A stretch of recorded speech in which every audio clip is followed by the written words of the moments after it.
Well, Libya, right now, it's a very, very hot topic. A lot is taking place, not only in Libya, but within countries whose interest is now being played out in Libya. You're looking at Saudi Arabia, you're looking at Qatar, you're looking at Turkey, you're looking at France, you're looking at Israel, you're looking at the United States, but it's not trendy. I don't see anything whatsoever within the media in the United States on all the tensions and the operations taking place on Eastern Mediterranean front. It is really big. And you know me, I try to be conservative and say, hey, let's not embellish something. It may be big, but this is big. It is, I would say, it's one of those issues or cases where you can say there's a possibility of a World War III being triggered as a result of it. Most of you will be saying, what? I don't even know. What is happening in the Eastern Mediterranean? A lot is taking place. A lot is happening. You have, again, the United Kingdom, France, Germany, Greece, Libya, Turkey, Israel, Egypt. To a certain degree, it affects the United States, not as much as Europe. And of course, I forgot Russia. But nobody's talking about it. It is calculated. It is so very calculated. Because that fits within what they have planned.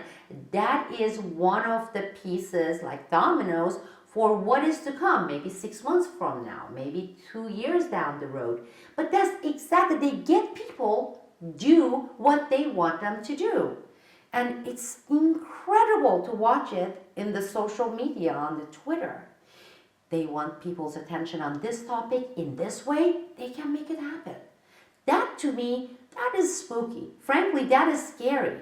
That is scary because it's like pawns we are being played. That's why I don't go with the trend. That's why I tend to look at things that are really important, but the deep state, the powers, don't want to look, they don't want you to look at it. Okay? Well, what I'm trying to say, this is why my hand's going everywhere here, this is me unscripted. I believe, I know that we currently are and have been in this dark age, just like back then. And since 9/11, that placed us in this, within this dark age period. Do I believe that there will be a renaissance down the road out there? Yes, of course I do.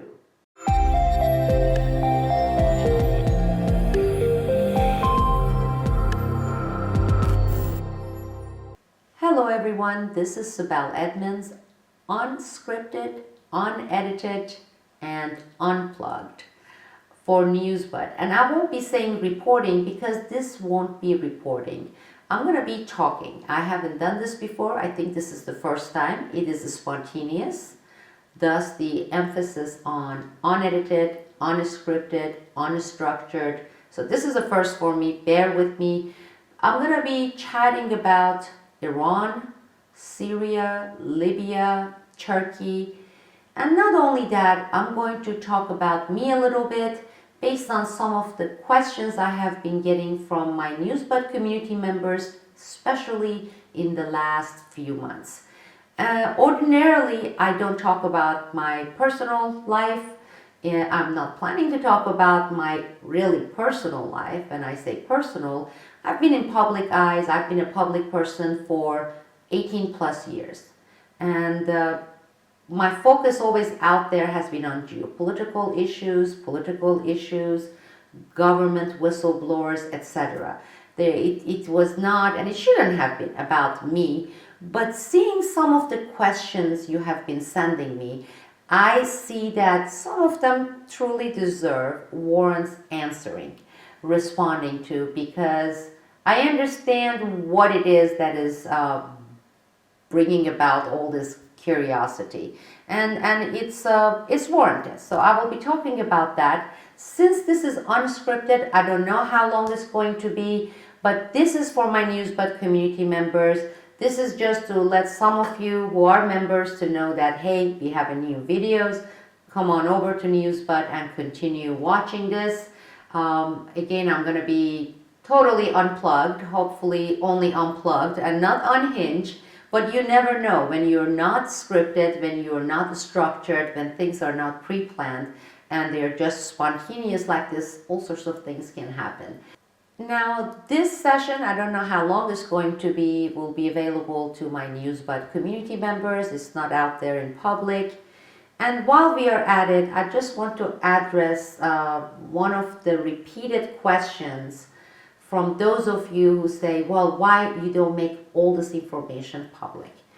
Each one of my videos, on average 20-30 minutes, it takes about 40-50 hours of work to produce. And within this 40-50 hours, on average, we are looking at 15-20 hours on research, and then summary, organizing the material. Then there's a couple of hours of recording session. It goes to 8 to 10 hours of editing work. And by the time it's published, that 20-30 minutes video analysis, not chatting, getting unplugged here, it takes 40-50 hours of work, and it's work, it's analysis.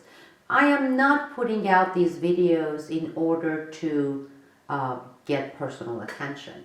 Then right, if that was the purpose, I wouldn't make it for subscribers only. I would be putting my best clothes. I wouldn't be here with ponytails. I wouldn't be putting that much work. I would just get in front of the camera and say, hey guys, this is Sibel. I want to talk to you about... No, this is serious job. This is serious work, and it takes a lot of working hours to produce what I produce, and it is for serious people.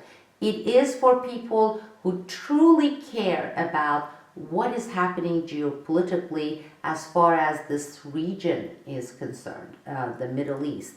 What is happening in Central Asia, Caucasus? What is happening in Turkey and why? People who want to have context, history, background, pretext, okay, analysis. This is not someone sitting casually and saying, yo, I think this is really terrible with Syria, what we are seeing. No, this is not what this channel, what I do, what I'm publishing is about. Therefore, it is for those people who are very serious, they are very interested, and because they want this information, they are willing to support it. The other thing is, especially lately, I don't feel like posting anything on YouTube. I'm trying to post as little as possible on channels like YouTube, and I have really limited my activities for discussions, etc., using social media channels like Twitter. I haven't been using Facebook for a long time. It's because I don't want to become a part of what I have been exposing, what I have been criticizing, and therefore I have to practice what I preach, and that is being independent, having my own independent servers, having my own community. And for me, it's not about the size, this community.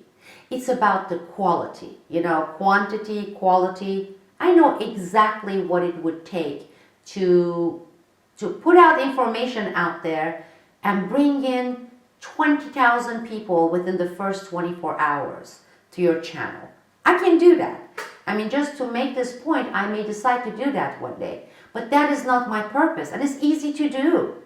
All you have to do is act dumb and go and look and see what is trending, okay? And what is trending is not going to be in-depth analysis of Libya and Turkey issue. Definitely not.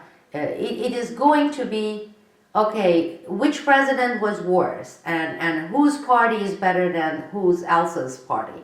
I don't do that type of writing. I don't engage in that type of discussion. I don't produce that type of videos.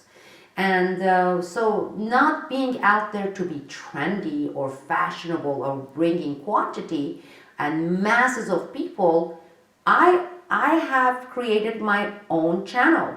It is my own community, and together we focus on these serious issues. So this video, even though it may end up being funny parts of it, because hey, it's spontaneous, it is geared to this community to talk about the issues that this community cares about. If you haven't heard about Newsbud, go check it out, read about it, take a look at the types of information we have been producing, my latest videos, and if you're interested, join, subscribe, and tune in. If not, have a good life.